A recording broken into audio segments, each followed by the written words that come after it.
3, 2, 1. Hey everybody, it's Preacher! Today we're going to talk about something a little bit high-end. I think this both addresses the emails that I received from the high-end guilds, and of course, perspective and insight into those of you who are striving to get up there and do all these kind of crazy things and gain realm first, whatever your goal might be it a world first DPS or something along those lines, or eventually even an actual world first. Now, it's a different ball game as we transition through the game. In the early stages, you're guaranteed raid spot. Your guild might make a ton of mistakes. You'll progress slowly and steadily. Might even be more of a social guild and more fun and playing with friends. Then you move into the sort of mid-range where it's all good to be friends, but ultimately your guys don't really want to wipe anymore. But they're not committed either through their real lifetime commitments or even interest to try and go mega hardcore. And then they move up and they start getting more hardcore. You include things like alt runs to gear your mains. You start splitting the raid and all that kind of stuff. Until eventually you end up near the top where you're doing anything and everything in order to make sure that you are in the running and have a chance to achieve those goals. So whatever it might be and wherever you are in the game, the entire environment changes. Your priorities shift. All this kind of stuff goes on. And the question I'm getting more and more regularly now, and partly this is down to the way Warlords of Draenor is designed, is it worth? I have a unique perspective from most people, is that I was happy to say goodbye to that race. I was done with it. I no longer had the time IRL.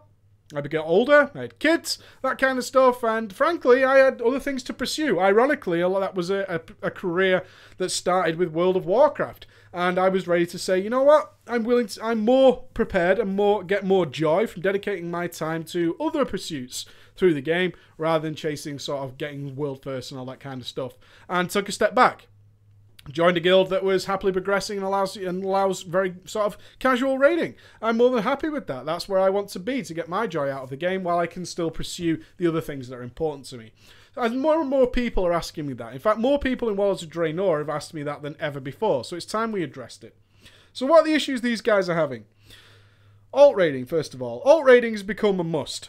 Why? Because as the higher up you go in the game, the more you don't tailor your talents, yeah? When I do a talents or something like that guide, I always talk about tailoring your talents and your character to what the encounter demands. It's no good being able to say, well, I played this setup. Well, that setup might not be the best for this encounter. You have to tailor it. The higher up you go and the more choice you have, the more options you have, the more you tailor your raid to what the fight demands of you.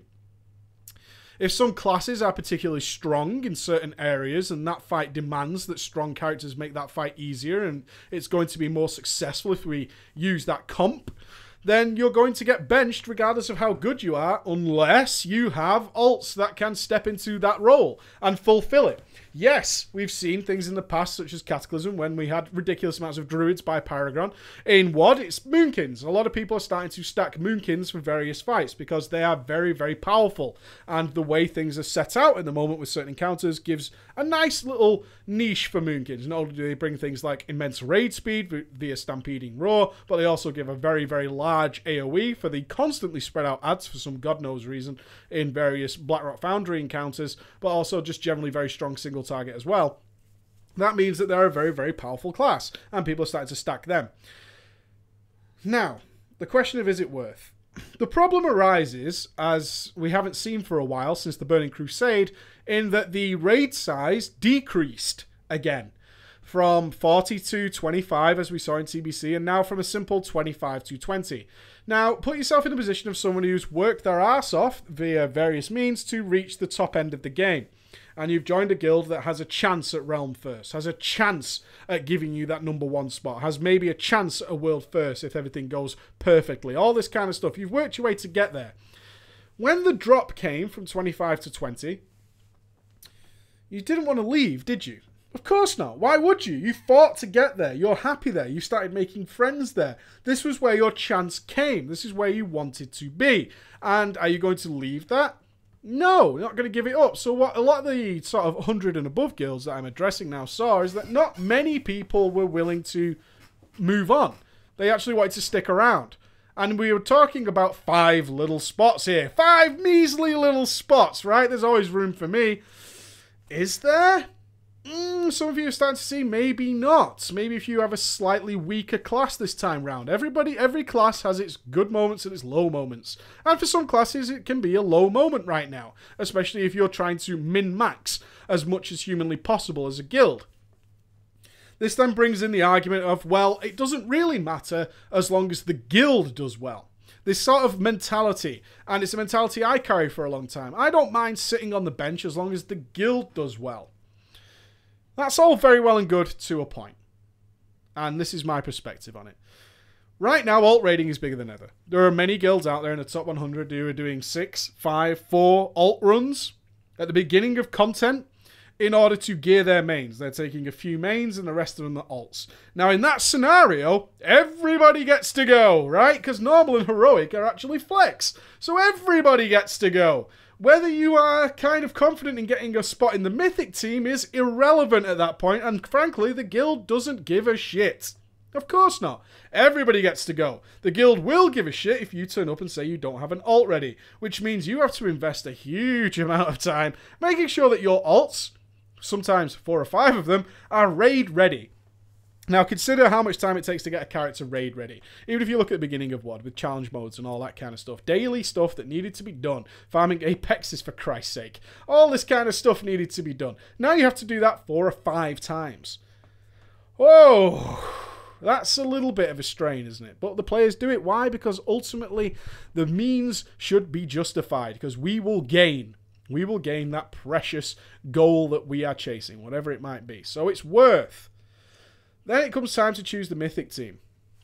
You happen to be in a little bit of a weak spot.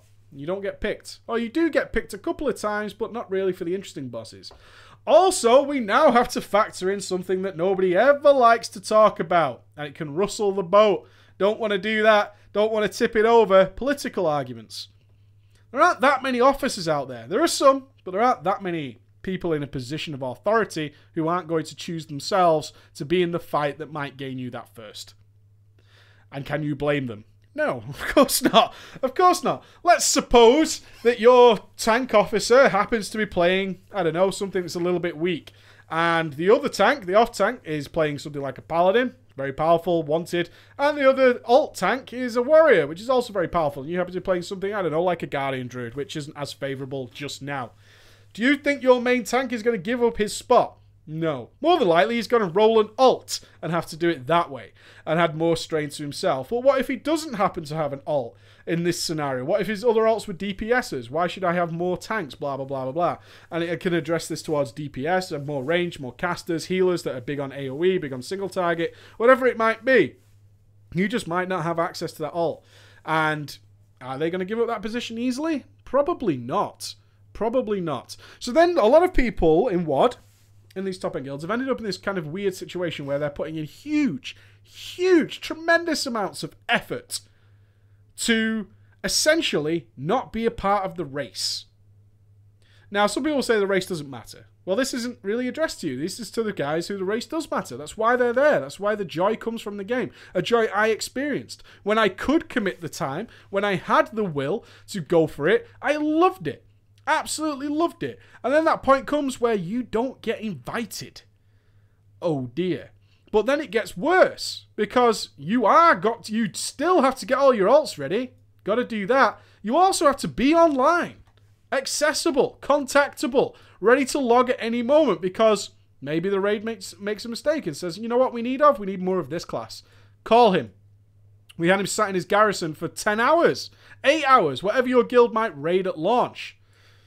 Oh dear. You can imagine what that's like. Put yourself in the scenario. Even if it's not something you ever want to do, even if it's not something you're interested in, put yourself in the scenario where already, this is week number 2, already you might have raided Blackrock Foundry. Let's be reasonable and say you had 4 alt groups. So that means already you did it 8 times probably on heroic and 8 times on normal mode.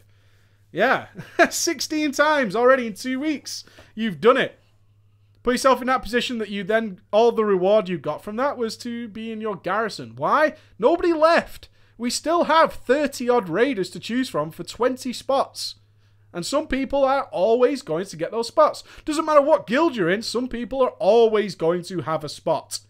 What if you're playing the same class as them and they happen to be more pally-pal?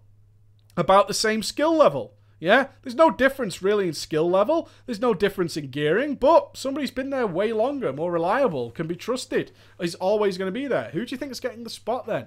Not you. And is it the guild's fault? Not really. Should they be playing fair at this point, or should they be funneling as much gear into the guy they want in every single raid as possible? Yeah, exactly. It's very easy to see that. And then the question becomes, is it worth it anymore? Is it worth it anymore? I am just essentially at that point, and this is where perspective comes in. At that point, your entire role is to gear them. That's what you're doing. You're putting huge amounts of effort into your alts, huge amounts of effort of your personal time into the game to gear alts. And then eventually you'll be coming in on farm, or you might be brought in for bosses where the 1 or 2 bosses where you're particularly strong, but then quickly removed again. Now, I know some of you are going, oh, that sounds horrible. It can be. It can be. It depends how much you want it. Is this okay with you? At which point does it's okay for we're doing it for the guild not really cut it anymore? At which point are you staring at your garrison with all these very well geared alts and not getting the reward? Do you start saying, I don't know?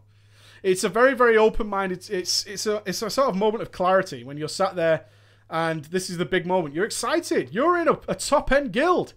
This is it. This is what you play for. This is why you dedicated that time. This is everything you wanted. This is what you worked for. This is what you learned to play for. This is why you stopped being that scrub in the LFR. This is why you got out the circle jerk. This is why you are there. But ultimately, you're not getting that reward. Yeah, the guild might get it, but there's nothing like being in the kill, is it? It's not even fucking close. And there's only a certain point you can convince yourself. And I did it. Don't get me wrong, I did it. I convinced myself it was fine if I was on the bench because I'm still part of the team, right, guys? I still have the name above my head. I still have all this going on, and I'm not talking about my short stints in Method here. I'm talking about other guilds I was in. I was raiding top end for a very, very long time. Very long time, and there were occasions I was benched. Rarely, but it happened. And in those times, let me tell you, I didn't mind. I totally understand. There was a reason I had massive amounts of geared alts. There was reasons that I prepared when I was a druid, for example. I would prepare not only a tank spec and a melee DPS spec, but my Moonkin spec was maxed. I would raid every alt raid going to get every last scrip of gear. My resto set was all set up and ready to go. Long before the time where your stats switched, depending on what you were playing, you had to get all 4 independent sets going. Have maximum potions and food. Learn to play. Practice, practice, practice. Playing way more than is normal in order to be ready and ready to go should that spot come on. We don't need a tank today, Preacher. Right, I'll come on a Moonkin. I'll come on a Feral. Why? Because I want to be there for the kill. It's why I'm here. It's why I'm here. I'll play Resto. I'll be a tree. I'll be a Moonkin. I'll be a fucking cat. It doesn't matter. I want to be there for the kill. I don't want to be sat on the outside when the achievement pops up. Yeah, it's great and all, and people look at you as like, oh, you guys got the first or whatever, but I wasn't there. I didn't contribute to it. I did. I contributed to gearing everybody else who went on and did it.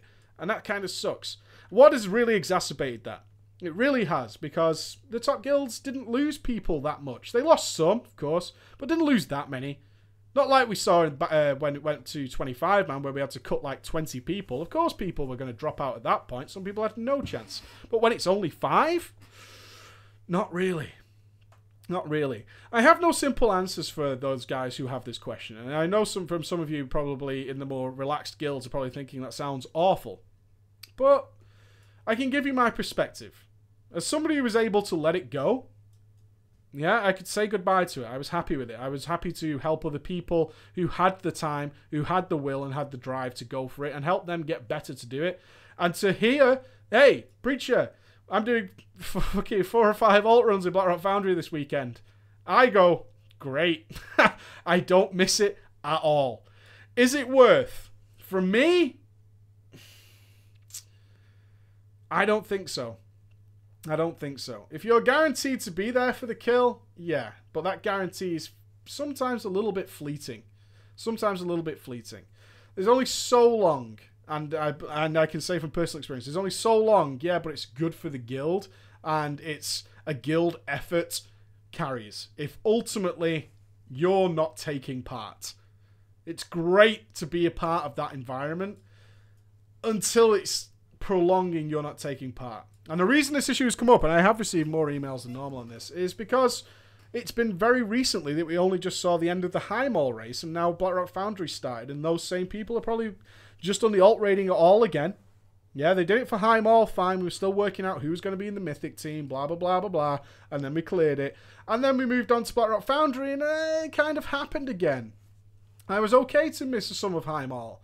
But now I'm missing BlackRock Foundry as well, and now I'm starting to say I'm putting huge amounts of hours in and not seeing the return at the end. The final payoff. Yeah, the final payoff. To be there. And that's what we all want. We want to be there in the kill. We don't want to see the screenshot. We don't, because we're just no different than the outsiders at that point. We're no different than the onlookers. We don't want to see the achievement pop and say grats, and that's our entire excitement was, yay, we've moved on. And most people, similar to myself, the higher up you go where gear means less, yeah? Gear just means less. It's a byproduct of the guild's success. Coming in for farm? Ugh. I couldn't give a shit. I couldn't give a shit, and more people feel that way. It's like, I just want this item to drop so I can move on and do something else. Is it worth? For me, no. But it's easy for me to say that because I'm not interested in chasing it anymore. I think you have to ask yourself, are you in a position where you may get that chance again? Or are you kind of doomed at this point? Because a lot of people are very afraid to leave once they've reached that high. I understand that. I totally get it. Once you've reached where you think you've got a chance, and then to see it sort of drift away is very difficult. Very, very difficult. And understandably so. But if you think you're just there to fill a role, should somebody be missing, or you might occasionally be super powerful, ask yourself, are you just on par with other players? And therefore, if you're not getting a spot now, what makes you think you're going to get a spot in the future? Especially if you're putting in that much effort outside of those raids in order to gain that success. Ask yourself. Let me see your comments. I'm interested to see what people think from lower down, that's what it's like. It's not always like that, but WOD has really brought this up again because, as I said, there's limited spots. And the mid-range too, maybe looking forward to going up to that level. And is it something you're prepared for? I'm interested to see. All right, guys, thank you very much. Bye-bye.